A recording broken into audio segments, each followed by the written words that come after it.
बिस्मिल्लाहिर्रहमानिर्रहीम। अस्सलाम वालेकुम। आज हम जिस मेडिसिन के बारे में डिस्कस करने जा रहे हैं वो बहुत कॉमन यूज़ उसका हो रहा है हमारे घरों में और डॉक्टर भी प्रेस्क्राइब करते हैं उसको। उसका नाम है पैनाडॉल।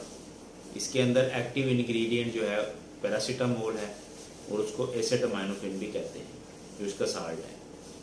ये 500 mg स्ट्रेंथ में ये अवेलेबल है मार्केट में। और ये किस लिए यूज़ करते हैं ये मैं आपको बताता हूँ। सबसे पहले इसकी इंडिकेशन जो है या इसका जो इस्तेमाल है वो एज अ एंटीपायरेटिक जो इसको इस्तेमाल करते हैं।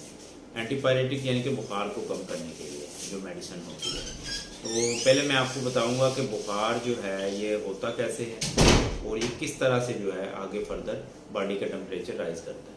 तो नॉर्मली जो है हर इंसान का जो बॉडी टेम्परेचर है वो 97 डिग्री फ़ारेनहाइट से लेकर 99 डिग्री फ़ारेनहाइट तक होता है। अगर इससे ज़्यादा टेम्परेचर या बॉडी का टेम्परेचर बढ़ रहा है तो उसको हम फिर कहेंगे कि पेशेंट को फीवर है। और ये सारा सिस्टम जो है ये बॉडी टेम्परेचर को जो कंट्रोल करता है वो हमारे ब्रेन के जो इनर ब्रेन के अंदर एक पार्ट होता है जिसको हाइपोथैलेमस कहते हैं, जो कि एज अ थर्मोस्टेट काम करता है और जो टेम्परेचर को रेगुलेट करता है बॉडी टेम्परेचर को। तो ये hypothalamus as a thermostat work करता है। बुखार में क्या होता है?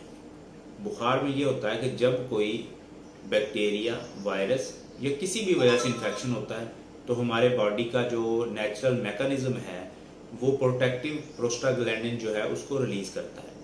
और वो प्रोस्टाग्लैंडिन जो है वो ब्लड से होते हुए फिर ब्रेन में चले जाते हैं और हाइपोथैलेमस जो इनर ब्रेन के अंदर एक पार्ट है उसका जो सेट पॉइंट है थर्मोस्टेट का उसको डिस्टर्ब कर देते हैं, जिसकी वजह से बॉडी का टेम्परेचर वो राइज कर जाता है, टेम्परेचर बढ़ जाता है और हमें जो है वो फीवर फील होता है।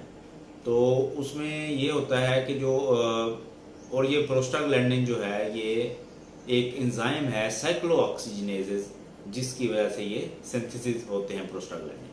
तो अब पैरासीटामोल कैसे बुखार को कम करेगी? उसमें यह है कि जैसे ही हम पैरासीटामोल देते हैं तो उसमें ये जो साइक्लोऑक्सीजनेजेस एंजाइम है जो कि प्रोस्टाग्लैंडिन को सिंथेसिस करता है उसको जाकर ब्लॉक कर देगी और जैसे ही वो ब्लॉक करेगी तो प्रोस्टाग्लैंडिन जो है वो नहीं बनेंगे और इस वजह से बॉडी का टेम्परेचर जो है डाउन हो जाएगा। अब मैं आपको इसका इस्तेमाल बताता हूँ कि ये बुखार के अलावा एज एनर्जेसिक भी इसको इस्तेमाल करते हैं। एनर्जेसिक यानी कि दर्द में कमी लाने वाली मेडिसिन के तौर पे। उसमें ये कमर के दर्द के लिए, बैक के लिए इस्तेमाल होती है। मेंस्ट्रुअल साइकिल जो है उसमें जो मेंसेस में जो पेन्स होती हैं उसके लिए भी ये मेडिसिन ली जा सकती है, सेफ है। उसके बाद जो है ये ऑस्टियोआर्थराइटिस या पोस्ट ऑपरेटिव जो है पेशेंट्स उनको भी दी जाती है। और इसके अलावा जो गैस्ट्रिक पेशेंट हैं जिनको अल्सर है वो बाकी एनसेड नहीं ले सकते, ब्रूफन, डाइक्लोफेनिक सोडियम, पोटाशियम वगैरह, तो उसमें भी पैरासीटामोल जो है वो दे सकते हैं, सेफ है। अच्छा, इसके बाद जो प्रेगनेंसी है, प्रेगनेंसी के दौरान भी ये ड्रग बहुत सेफ है और इसका कोई साइड इफेक्ट नहीं है। उसके अलावा जो नर्सिंग वूमेन है यानी कि जो दूध पिलाने वाली माएँ हैं वो मेडिसिन पैरासीटामोल यूज़ कर सकती हैं, क्योंकि ये जो ड्रग है पैरासीटामोल ये जो है मिल्क में सेक्रेट नहीं होती, तो इसलिए ये सेफ है।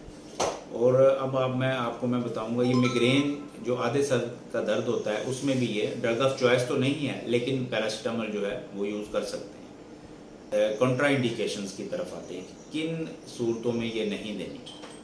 ऐसे पेशेंट जो कि शराब का इस्तेमाल कर रहे हों या वो पहले करते रहे हों, तो ऐसे पेशेंट्स को बिल्कुल ये ड्रग नहीं देनी पैरासीटामोल, या प्रिकॉशन के साथ डॉक्टर की एडवाइस से देनी है। ऐसे पेशेंट जिनका लीवर डैमेज हो चुका है, जिनको CLD है, जिनको और भी लीवर की डिजीज़ हैं, उसमें भी इसको एहतियात के साथ इस्तेमाल करना है। जी, इसके आ जाते हैं साइड इफ़ेक्ट। साइड इफ़ेक्ट में इसका है डार्क यूरिन है, ज़्यादा यूज़ करने से जॉन्डिस और पीलिया होना जिसको कहते हैं, अगर पीलापन, आंखों का रंग पीला हो जाना, तो ये सारी इसके साइड इफ़ेक्ट्स हैं। इसकी डोज क्या है? ये 500 mg स्ट्रेंथ है इसकी और ये जो है 1 to 2 टैबलेट्स जो है वो 4 to 6 आवर्स के वक्फे से हम दे सकते हैं। और डेली इसकी जो डोज है वो 4 ग्राम है। 4 ग्राम से ज़्यादा आप ये डोज यूज़ नहीं कर सकते, यानी कि 4000 mg पर डे यूज़ कर सकते हैं। अगर हम इससे ज़्यादा इस्तेमाल करेंगे तो ये हमारे लीवर को डैमेज कर देगी और जो है इवन के डेथ तक जो है ना पहुंचा देगी। डेथ भी हो सकती है इसकी ओवरडोज ले ली जाए। तो ये था नाज़रीन आज का व्लॉग। मेरा channel doctor dot Zeeshan Bashir, इसको सब्सक्राइब करें और लाइक करें और मेरी वीडियो को शेयर करें ताकि लोगों को इससे फ़ायदा हो सके।